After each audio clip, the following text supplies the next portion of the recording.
Welcome, Lee Diamant. Thank you. It's about time. I'm honored to finally, what can I say, have reached the levels that I needed to in order to be invited on a coffee with Catha.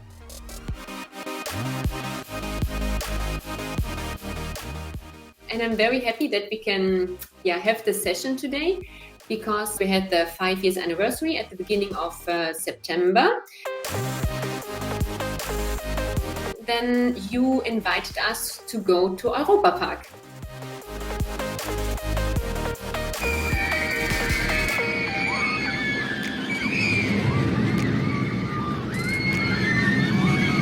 And after all these rides, I didn't have any voice anymore because I was feeling so hard. And this is also the idea of a roller coaster.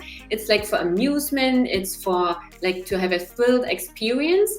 And this is also, you invited us to the Europa Park because it's like similar to our business, to WeRecruit. So this was like the idea of my first question. When you look back 5 years, what was like the most thrilling experience for you, but also the biggest challenge? Okay, back to the roller coaster. It's really hard to kind of put it into, let's say, just one thing, right? I think there's really been so many highs, so many ups and downs, both from an individual point of view, but also from a team point of view. What you've achieved, what Vanessa's achieved, Katrina, it's all together. But if I have to put it to one thing, what was really mind-blowing for me was setting it all up. Starting from that point of taking the risk of leaving my leadership role, let's say the comfort, the financials, everything that comes with being in a leadership function, and taking that risk. And when I set up WeRecruit, I had no idea if it would work. I believed it would. That's why I went for it. But I didn't know. I think probably almost all of my clients, bar one or two, had never used a rec-to-rec to hire somebody before.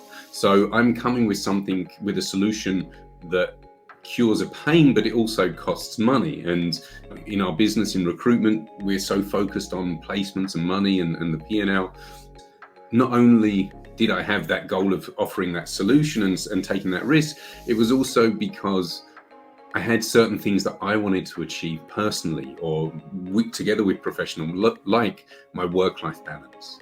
Is it possible to start a new business, to manage a business and only work 80%? And to protect my time, I didn't want to be working every evening on weekends, and that's not the reason why I set up the business in the first place. So I think that was the biggest roller coaster, because when I started, it started with a bang, or like going down the roller coaster, So I'm often asked why I set up WeRecruit and went into the recruitment to recruitment business. I'm able to speak with my clients on another level. I understand recruitment, I understand the consultants, the directors, the team leaders, because these are people that I've hired myself, that I've coached myself, and I feel like I can really add so much more value. I love recruitment to recruitment. I love what I'm able to do here as a positive influencer of our industry.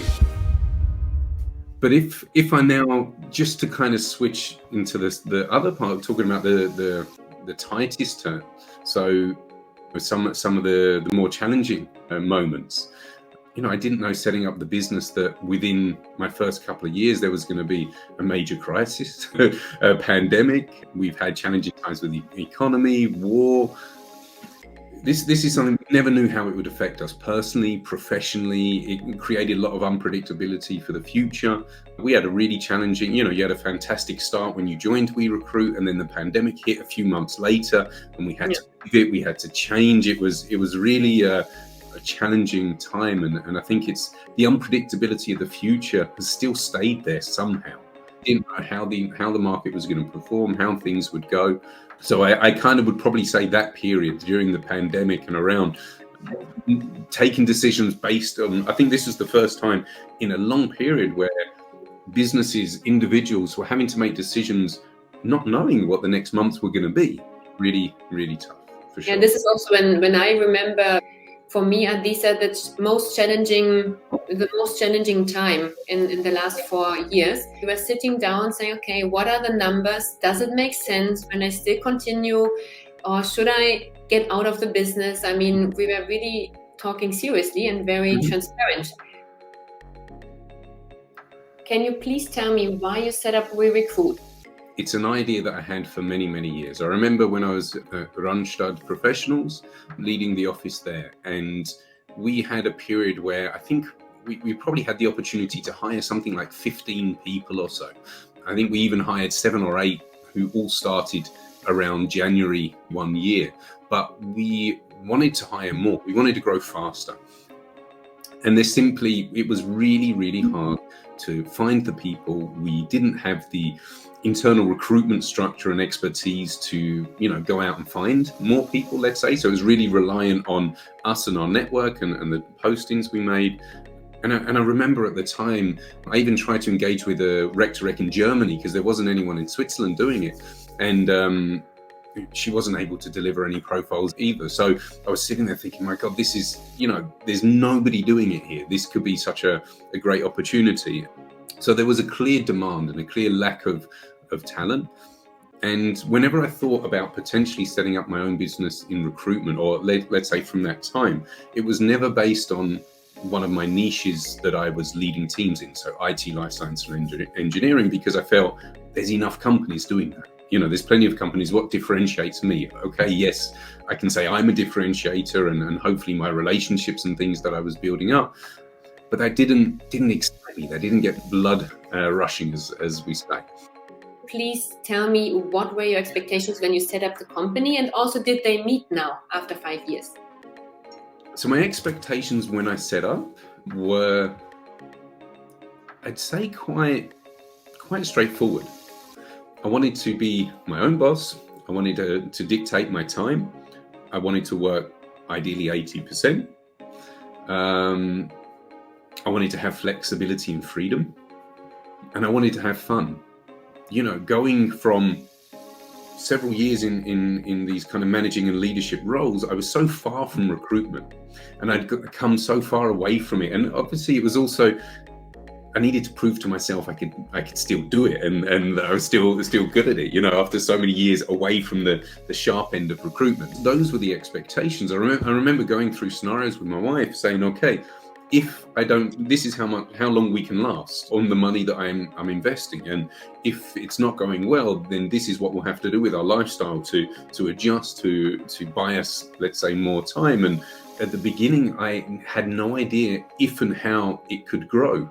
I remember speaking with one of my best friends, who's owner of a recruitment company, and he said to me, yeah, I'm not sure the rec-to-rec thing is going to work. I think talent acquisition, yes, but rec-to-rec, I don't think so. And this is someone I respected very highly, who's got a great reputation in the industry. And so it was a bit like, okay, let's just see if I can survive, keep my head above water, be happy. And it's by far exceeded my expectations from that point of view. I'm not going to say I've loved every minute, because there's been hard times and good times. But what I can say is, in my professional life, I've never been happier in the last 5 years than I have in the last 20 years of my work experience, or 27 years of work experience, let's say. It's been an amazing journey. It's a journey that's not finished, that we're still on and still going through. The core reason for me setting it up, saying I want a better work-life balance, I want to be able to be there for my family, be there for the kids. The first 2 years I was the coach of my son Jack's football team. I wouldn't have been able to do that previously, because it cut too much into the time during the day. For example, I barely missed a dinner with my family. I think I pretty much haven't. I've been to every Elton Abend, parents' evening, whatever the different events that the kids have had, every cheerleading or cheer dance show that I could, every football match that I could go watch, all of the different events that have happened in their life, I've been around for. And that was the priority for me. Yeah. From that point of view, it has absolutely met and exceeded. Bravo!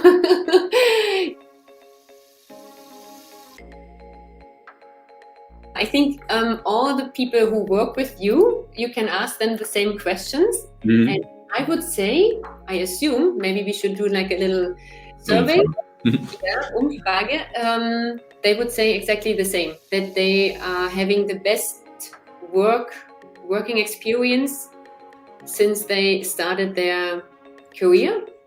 I would say so, because this is what makes me also feel so happy working at WeRecruit, that I have my freedom, that I work with you, that I have really my work-life balance. It's everything what you already mentioned. You also give it to your employees.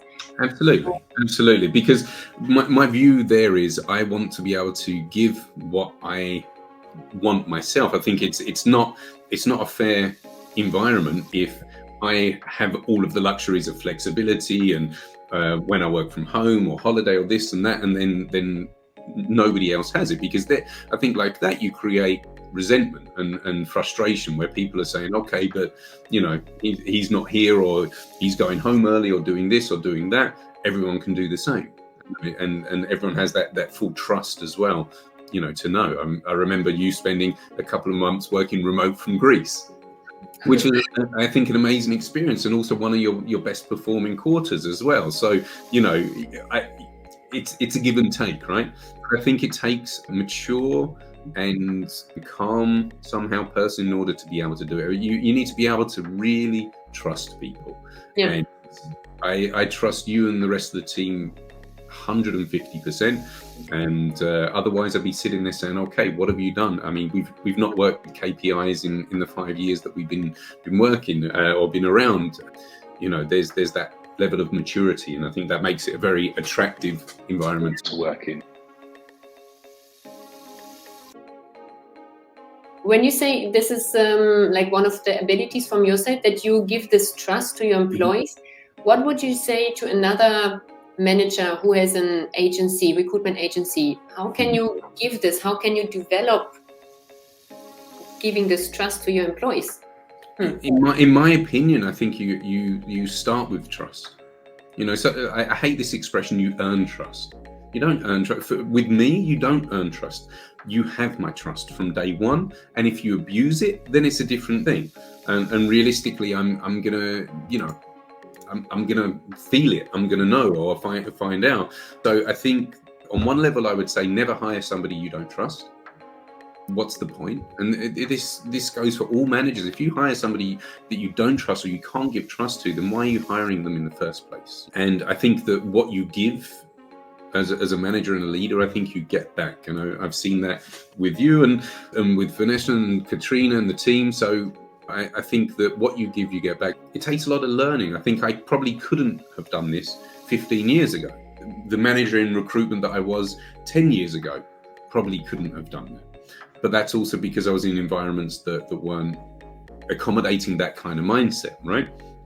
And because it also aligns with my value of, if I want to have that balance, if I want to have work-life balance, things like this, I need to be able to also switch off when I'm not working. I also need to be able to say, okay, I know Catha is doing her thing, I trust her, it's all good. And if I'm sitting there the whole time, what can I work out? Let me look, what's she doing? Are you online? I mean, it's stressful, and that's not how I want my business to run. But how do you feel it? I feel it. I feel it every day. When we spend 3 days in the office, I feel it. I see what you're doing, what the team is doing, what the individuals are doing, how busy you are, how passionate you are, how much motivation you come to the office with. You can't say it's this or that. It's you feel it because you see what the people are bringing to the company, bringing to the job, bringing to the office every time. I mean, it would be a lot harder if people were working remote fully and you don't see them, to be able to feel it. But again, I sleep well at night because I trust my people until they give me a reason not to, and you never have. So, if you could change something in the recruitment industry, what would it be? One thing, Lee, only one thing. You know what? This is such an easy question for me to answer, because I know exactly what I would love to do. I would love to have some kind of certification or qualification that you have to achieve to be a recruiter and stay a recruiter, somehow that brings accountability. So thinking about, as a lawyer, you have to pass the bar. I think in America, in real estate, you have to pass some kind of license as well. In a lot of different industries and professions, you have to pass some kind of qualification to be able to do the job. And I would love to see the standards of recruitment as a whole lifted. And I think that having some kind of certification would absolutely do that. But also, I enjoy in Switzerland, for example, you need to have spent at least 5 years in recruitment in Switzerland before being able to get the recruitment license. That's already a great threshold to say, hey, someone with 1-2 years can't simply start a business.